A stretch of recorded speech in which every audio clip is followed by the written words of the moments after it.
Good morning, good afternoon, good evening, wherever you are, whatever you're doing, and welcome to another episode of Transfer Market Metrics.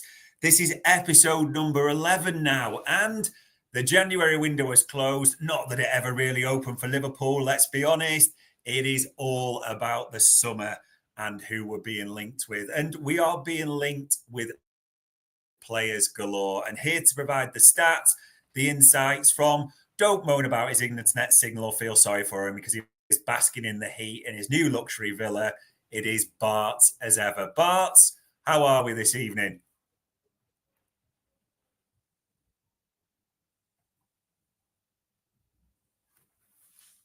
Is the sound getting through to Mauritius? Bart, have you got me?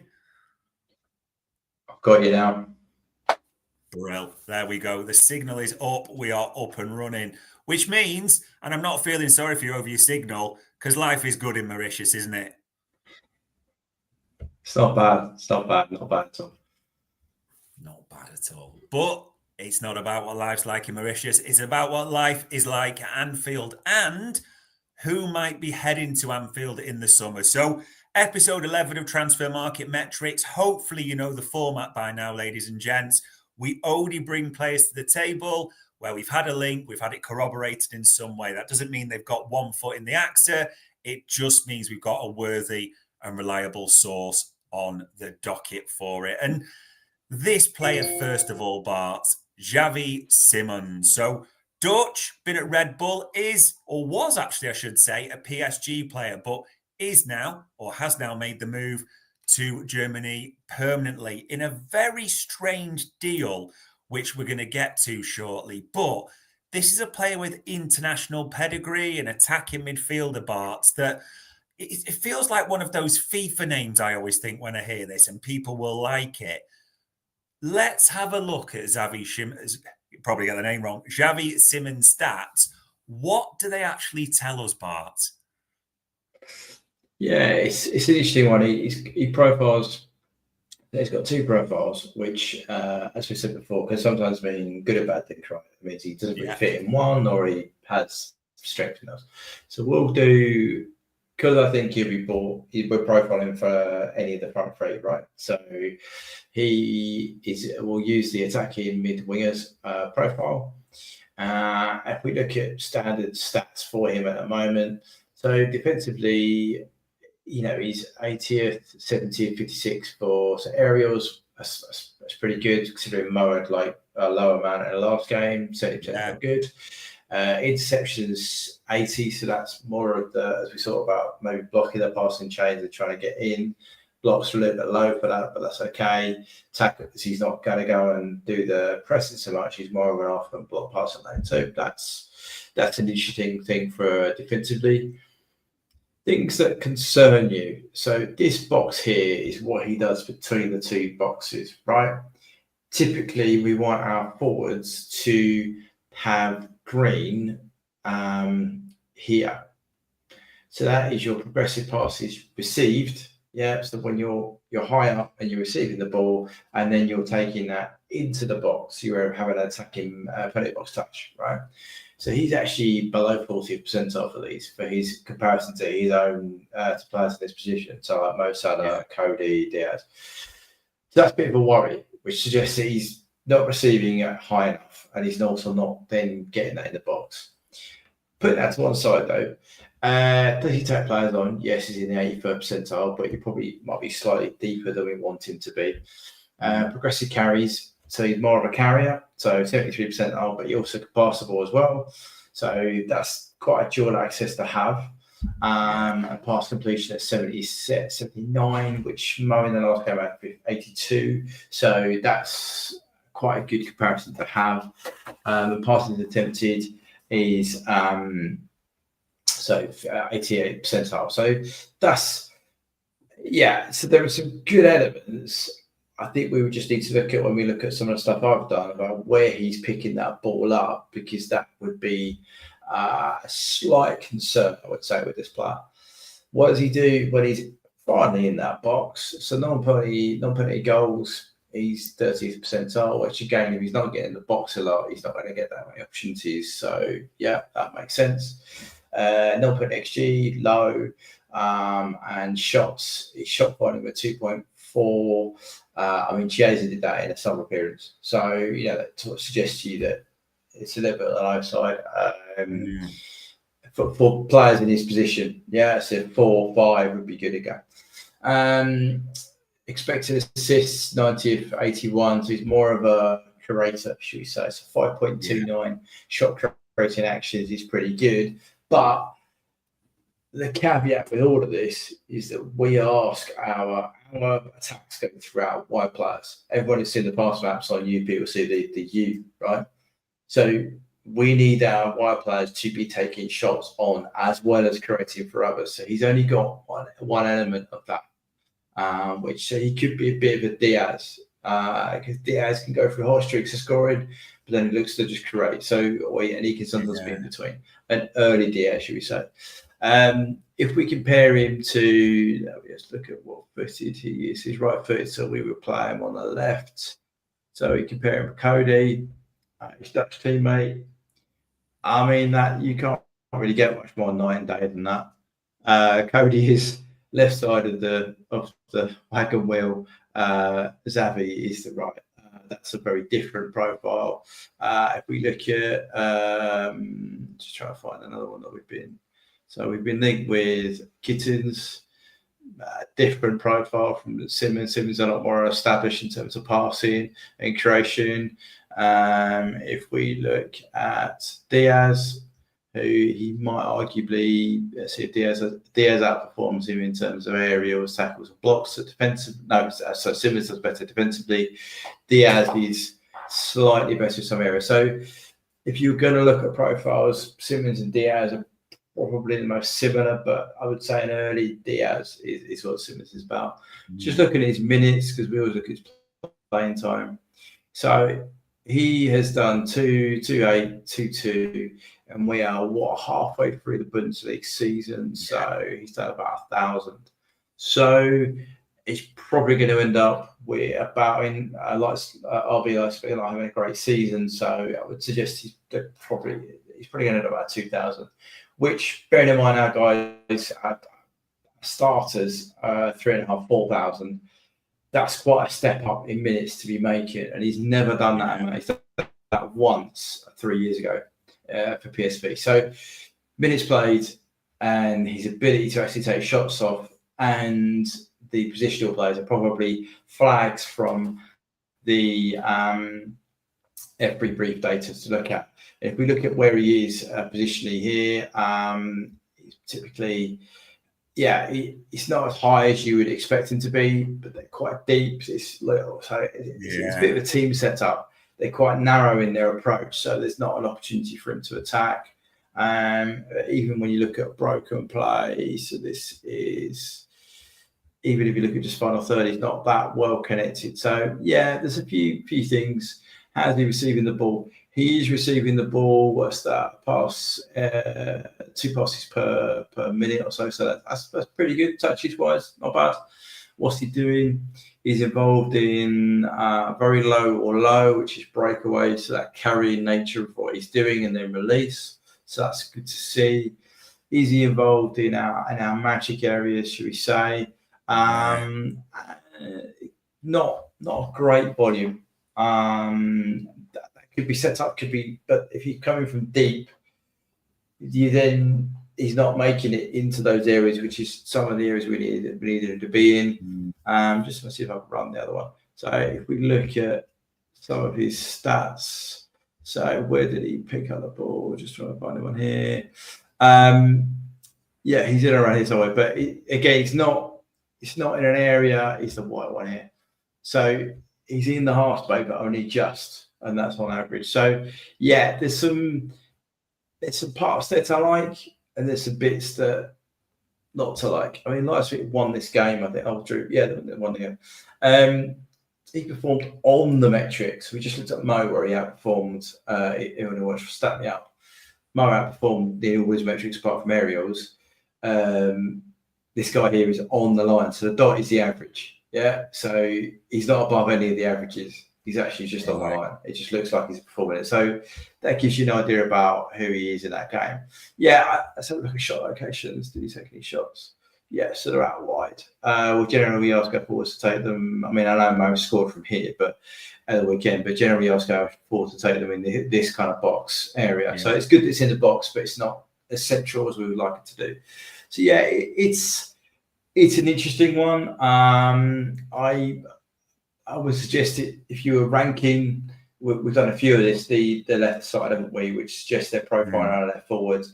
I would suggest he might be lower down that list of priorities of players that they're looking for. It might be an opportunity signing. I don't know what the deal is. You probably got some deals on that, some information on that about what the financial side of it. But in terms of the fit, I think it depends what you want. If you want a player who's potentially got some raw, and I can give you some of the physical data because it's Bundesliga. So his top speed this season is 33, which is very high, above.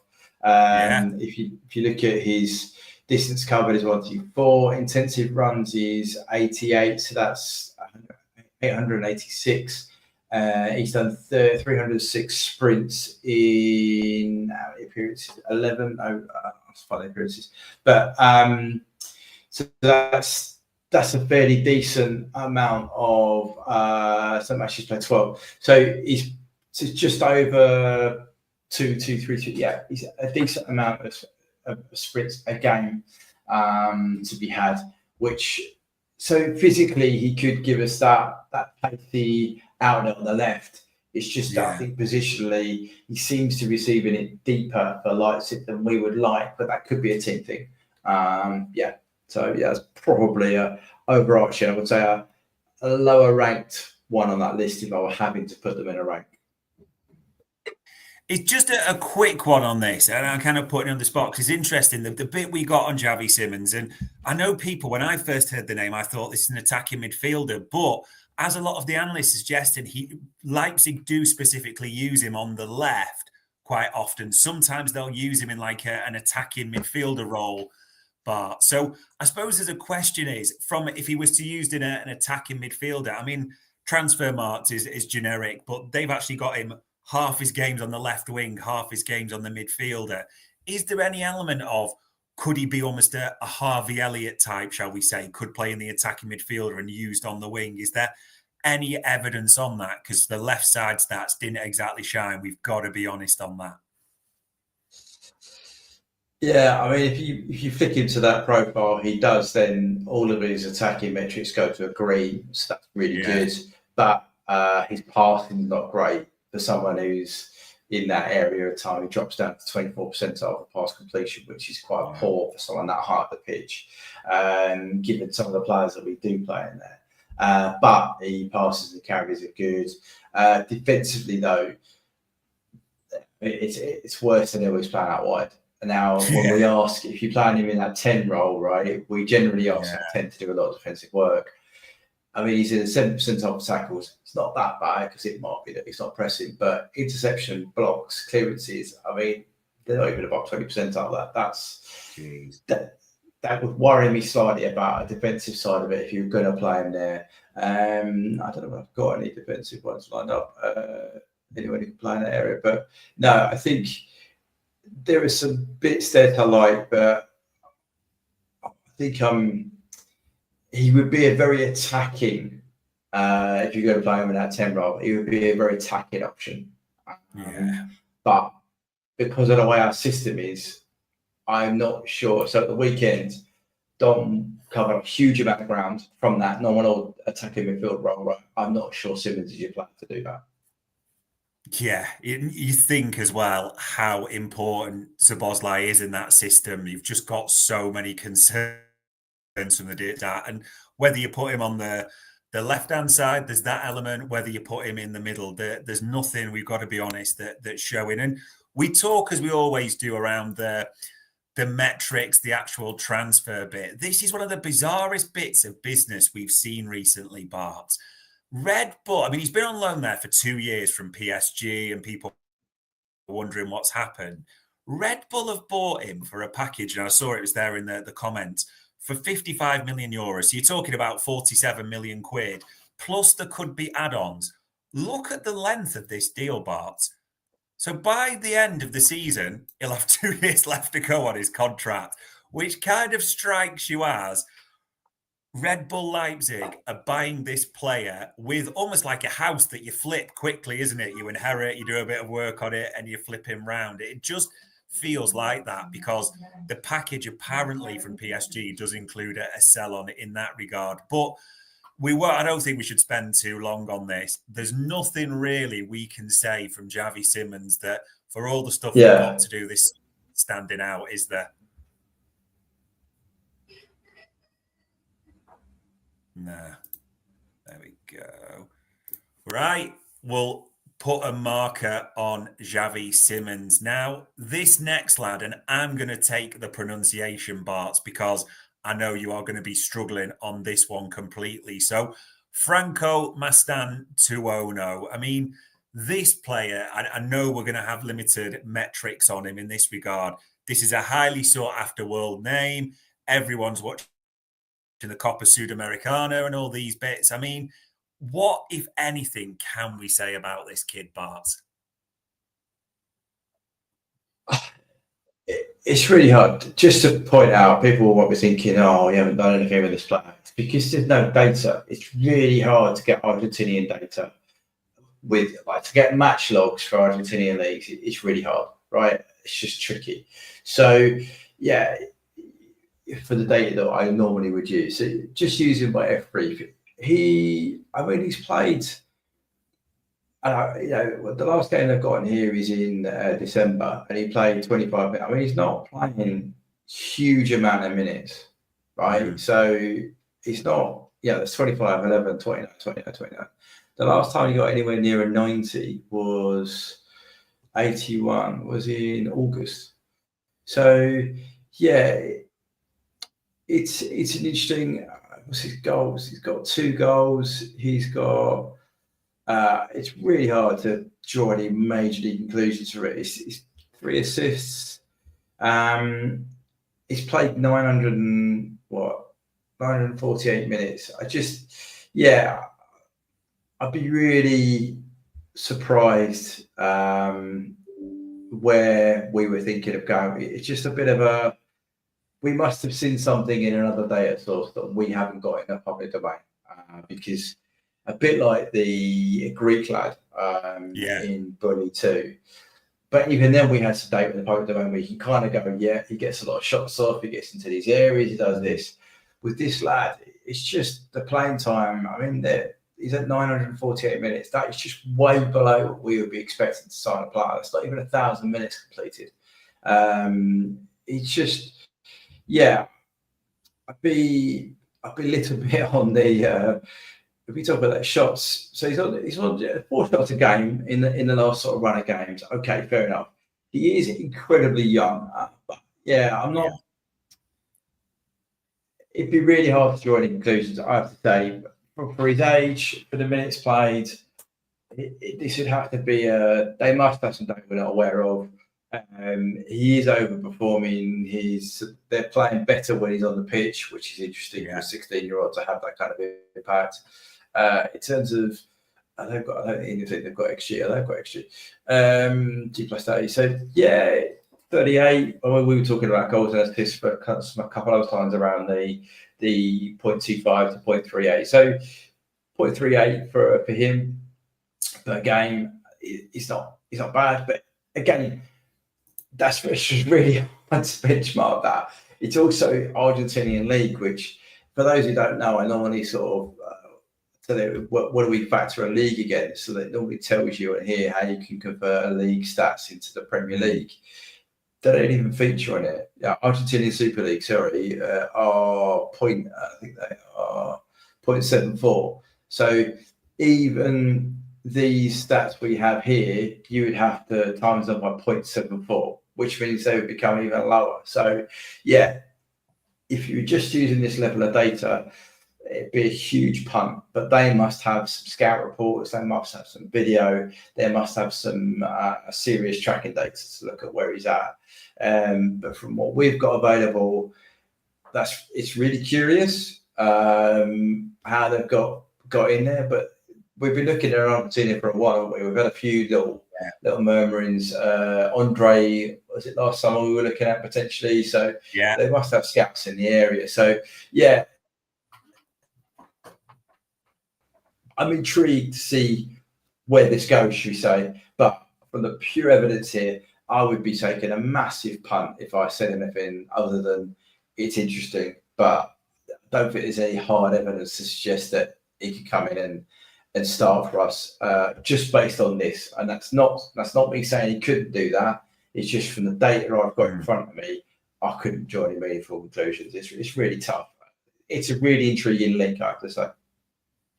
It's a funny one, and I think of the bits that we've got, because I do see a lot of people saying this kid is next level, this kid does that, etc., etc. I don't watch, and I kind of find it mystifying that a lot of people say they do watch the Argentinian league, not trying to doubt everyone's credentials there. But we had Tom Robertson, our South American expert, on, and he did say this kid they feel is the next big thing. He's making huge contributions from a young age.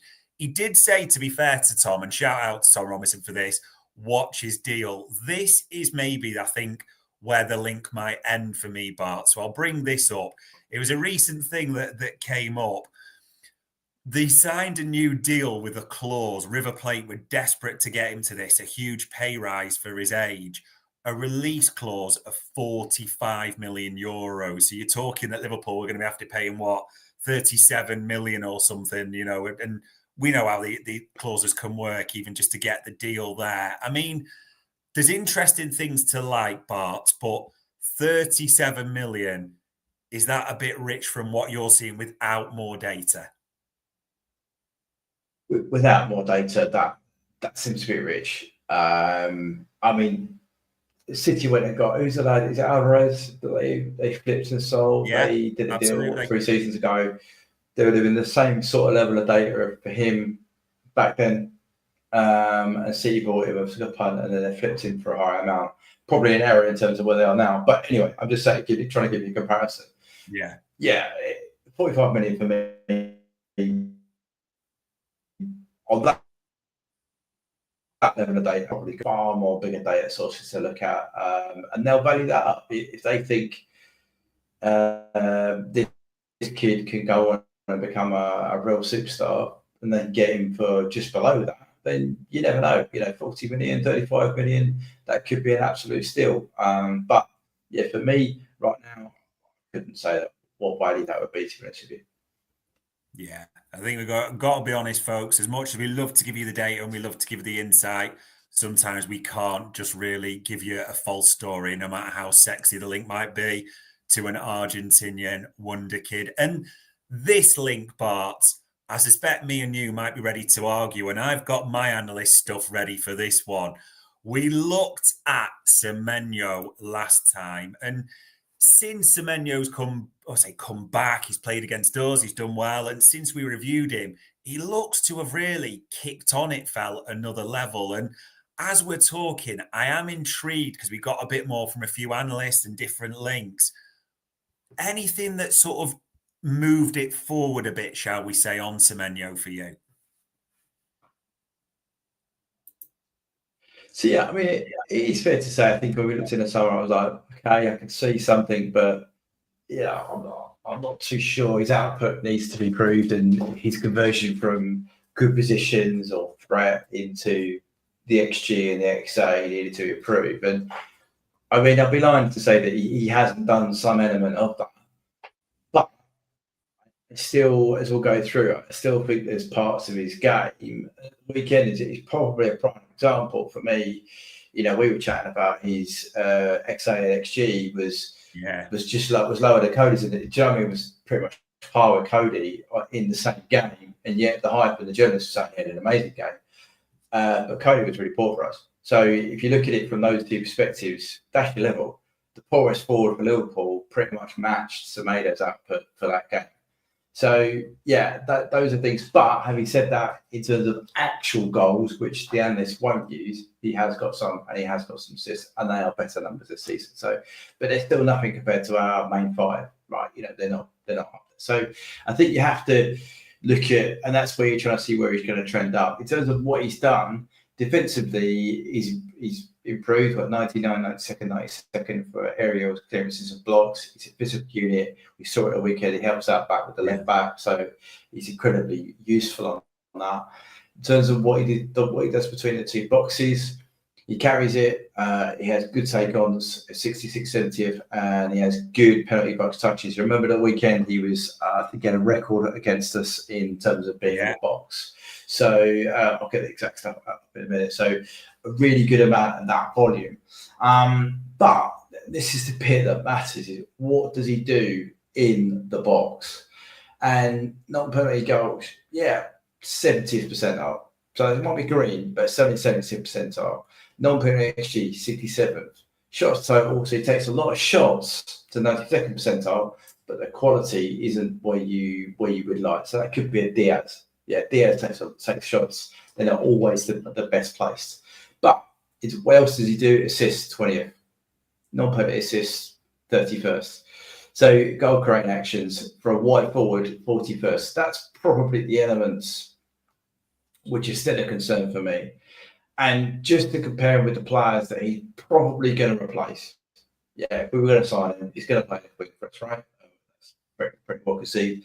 Cody still dominates him on nearly every metric apart from take-ons and carries and clearances and blocks. So, but Cody's infinitely than last year a better player.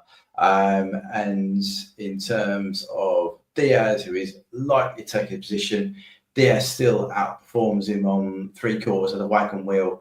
The only elements in which Semenyo does better is off the ball, right? Which isn't a bad thing to do. I'm just saying, but you really want the difference for him to progress is those numbers, the output stuff, and he's not up with Diaz. I ran the dashboard with him just to have a look at how he was, and he was. This left triangle was fairly dominant for us against us at the weekend. Penalty box touches, I still have a look at it, but I can't find it now where I've lost it. He was in our box a lot of times. He did really well. 74 touches. So, I'm not saying he's not a bad player by any stretch of the imagination.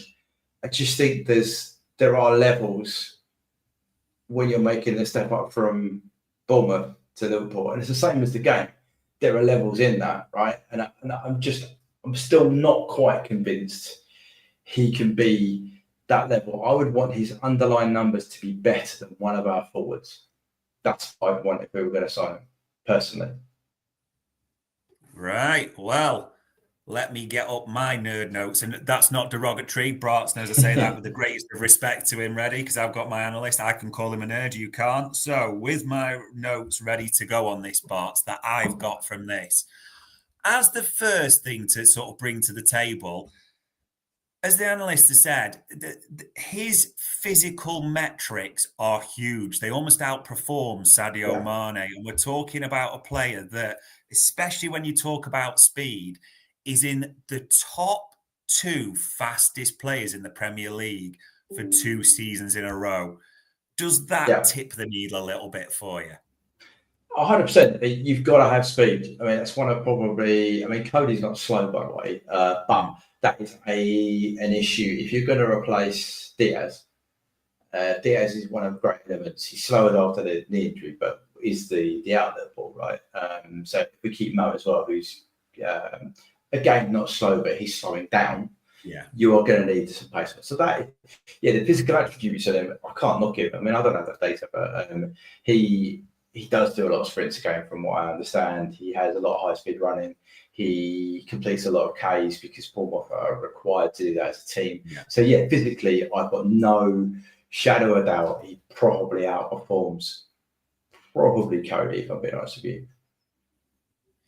So the physicals are possible. The second one that we've got from the analyst, in terms of his XG and XA, as you say, and the analysts kind of talk about this, it's not where he is now, what he could be. And I know you've used this phrase. You always Yeah. look at it over that 3-year period. You look if it's trending up. You look if it's going supernova.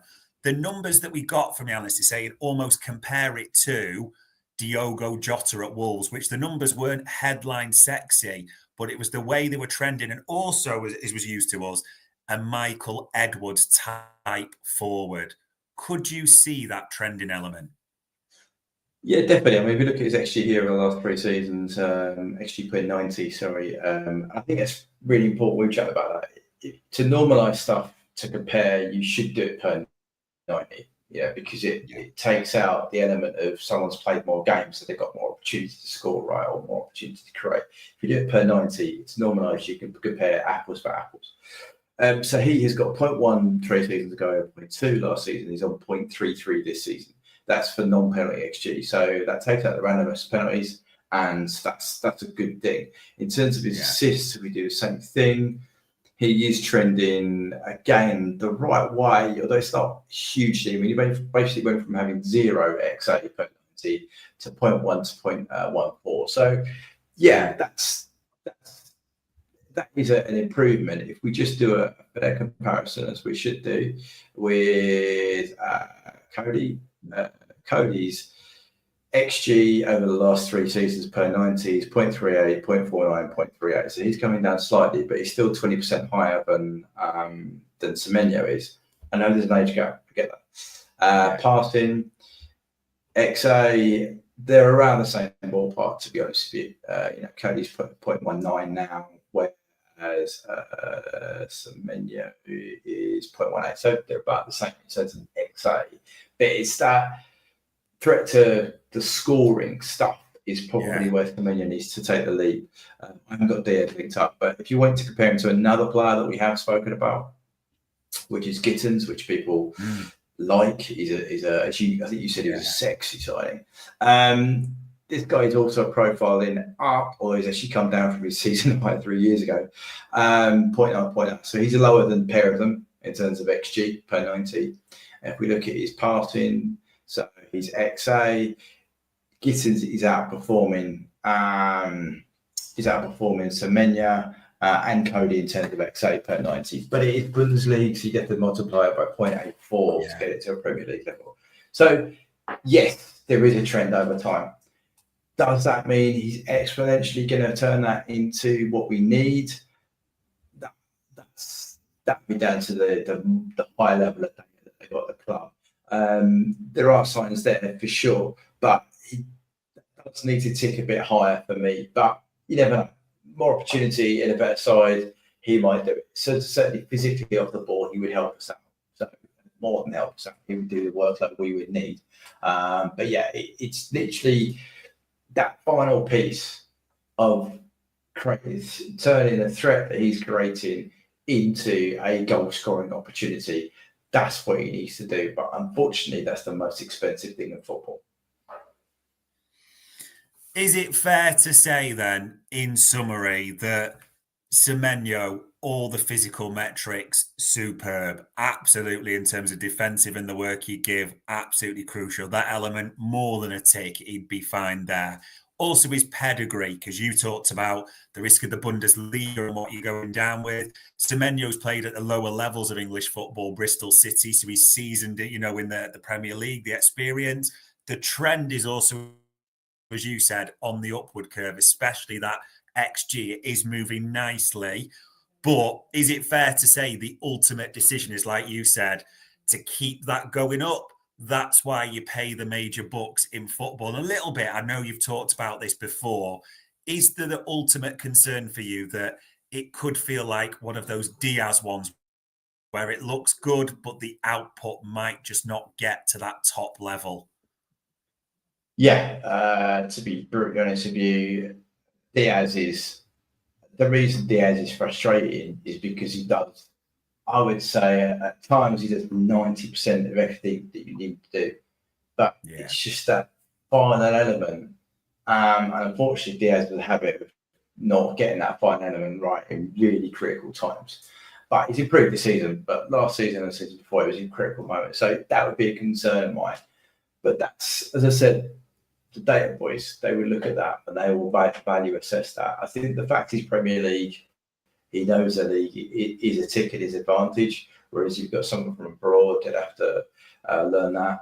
You are going to pay more money for him. I'm guessing his fees, 50, 60 million pounds. Yeah. Bournemouth are not going to be silly. So yeah, that's an outlay. But as I said to you before the pod, the guy we should have got for this is gone to PSG. But yeah, same to me. Yeah, it will be interesting. I think it's fair to say I kind of sway Bart's a little bit, as in he would be on the list. I'm not going to pretend he would necessarily be the first choice signing, and whether he bring the goals and the overall stats, yeah, it's hard to guess. But there is a lot to like about Semenyo, and the pace, the physical, the teamwork, the trending upwards, the Jota at Wolves element. It will be one to keep an eye on. We will see what this season brings, and importantly, what the summer brings. And I know people were saying there in the comments, welcome to all our FSG out people. We are just literally, as we say, as the very suggestions around summer, telling you what we think might happen or who could be of interest. But there we go. There we are, ladies and gents. Episode 11 of Transfer Market Metrics. Bart, for listening to my argument around Semenyo, I appreciate it. For pretty much poo-pooing Simons, we appreciate it. For, as it says, it's just difficult to give anything around Mastantuono. We don't want to lie to anyone. It is appreciated for the time and effort as much as anything, mate. No worries. Anytime. Pleasure. And ladies and gents, that was the Transfer Market Metrics for Anfield Index.